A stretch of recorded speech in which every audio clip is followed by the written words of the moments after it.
So according to the most famous Apple analyst, Apple's announcement event is likely the last hope for convincing investors that the AR/MR headset device could be the next star product in consumer electronics. Ming-Chi Kuo accurately predicted the Apple Watch more than a year before its launch, and the AirPods Max almost 3 years before its launch. So why does the most accurate Apple analyst in the world think that Apple's upcoming AR headset is the last hope for the industry? In this video, I'm going to go through 5 big failures across AR and VR to understand what Apple is really up against. So first, we can't have an AR video without talking about Magic Leap. After being founded in 2010 by Ronnie Abovitz, Magic Leap set out to revolutionize the entire AR industry with its highly anticipated and secretive product, the Magic Leap 1. Raising more than $2.5 billion from big-name investors like Google and Alibaba, the company generated immense hype, promising a groundbreaking AR experience. So after years of rumors and speculation, Magic Leap released the Magic Leap 1 Creator Edition in 2018. But the device received mixed reviews because its performance didn't live up to the lofty expectations set by the company's marketing. While the headset showcased some impressive AR experiences, its lofty price of $2,300 was just too high to be accessible by the average consumer, and it lacked the content for widespread adoption. They did release the Magic Leap 2 late last year, but now instead of targeting consumers, they're targeting enterprises for B2B use cases like IT, medicine, manufacturing, and more, with a lofty price of more than $3,000 per headset. But what the Magic Leap 1 teaches us is that AR needs to be affordable and offer everyday experiences to succeed, not just crazy marketing videos. And now another product that all of us know failed and pivoted to B2B use cases is Google Glass. But not all of us know the reasons why, and they're actually very different from the reasons behind the Magic Leap.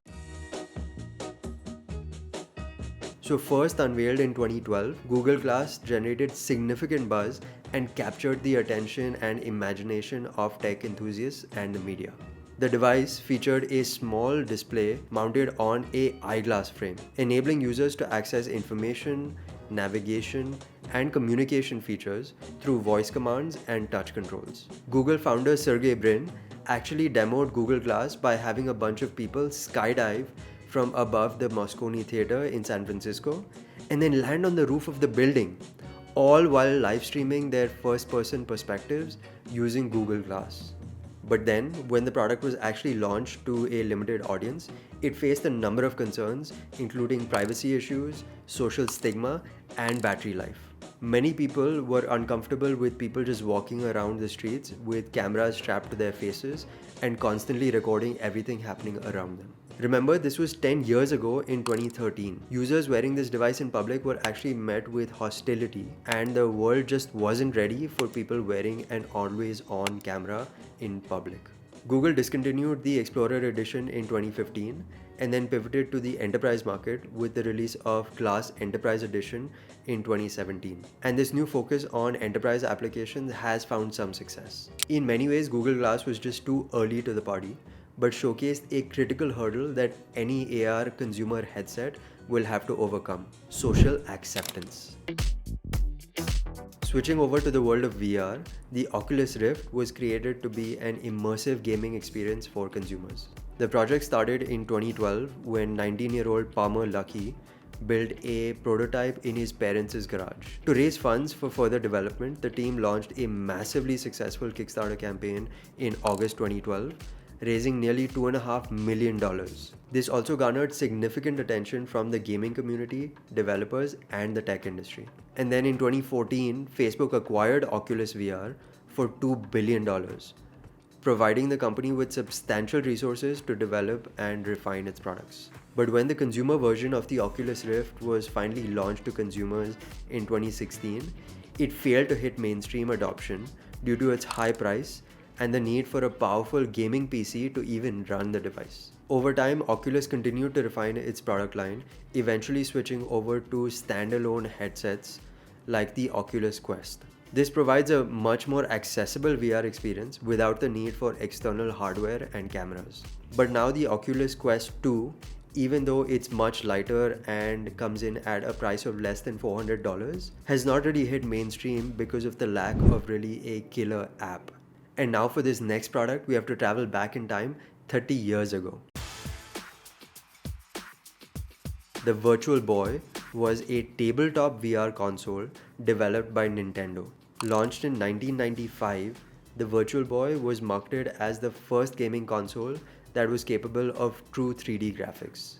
It featured a red and black monochromatic display and used a parallax effect to create a sense of depth. The console was played using a unique visor-like display mounted on a tripod-like stand, and players peered into the device while seated. But despite Nintendo's ambitious vision, the Virtual Boy faced a number of challenges. The monochromatic red and black display wasn't really visually appealing, and it was uncomfortable to use for extended gaming sessions. Some users even experienced headaches and eye strain. And the Achilles heel of the product was that it just wasn't as portable as Nintendo's previous hit, the Game Boy.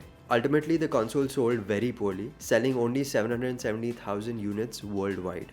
Nintendo discontinued the Virtual Boy in 1996, just a year after its release, marking it as one of the company's rare commercial failures. While screens, speakers, and portable headsets have progressed a lot over the last 30 years, 99% of people still haven't experienced AR or VR.